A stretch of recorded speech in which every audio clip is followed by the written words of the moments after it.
ஆணையம் சொல்லுகிற அந்த அறிக்கையின் அடிப்படையில் உரிய நடவடிக்கை எடுக்கப்படும்.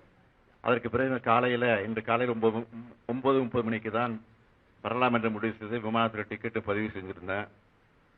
ஆனால் இந்த கொடூரமான காட்சிகள் எல்லாம் தொலைக்காட்சியில் பார்த்தபோது எனக்கு மனசு கேட்கல, வீட்டில் இருக்கவே என்னால் முடியல. அதனால தான் முன்கூட்டியே போக வேண்டும் என்று நான் திட்டமிட்டு 1 மணி அளவில் விமானத்தை பிடித்து இங்கே வந்து சேர்ந்திருக்கிறேன். ஆகவே மீண்டும் மரணமடைந்திருக்கக்கூடிய அந்த குடும்பத்தை சார்ந்தவர்களுக்கெல்லாம் மீண்டும் ஆறுதலை தெரிவித்துக் கொள்கிறேன். காயமடைந்தவர்கள் விரைவிலே குணமடைய வேண்டும் என்றும் என்னுடைய ஆசையையும் வெளிப்படுத்துகிறேன். நன்றி, வணக்கம்.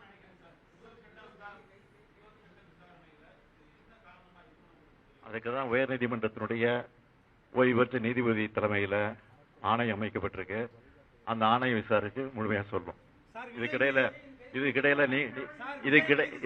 நீங்க கேட்கிற மாதிரி அரசியல் நோக்கத்தோடு எதையும் சொல்ல நான் விரும்பல. திருப்பி தான் சொல்ல போறேன். ஆனா ஆணையம் அதுக்காக அமைச்சிருக்கிறோம். அந்த ஆணையத்தின் மூலமாக உண்மை வெளிவரும். அந்த உண்மை வெளிவருகிற நிச்சயமாக உரிய நடவடிக்கை எடுக்கப்படும். பிளே ஸ்டோர் மற்றும் ஆப் ஸ்டோரில் இருந்து பாலிமர் செயலியை QR கோடு மூலம் பதிவிறக்கம் செய்யுங்கள். செய்திகளை உடனுக்குடன் பெறுங்கள்.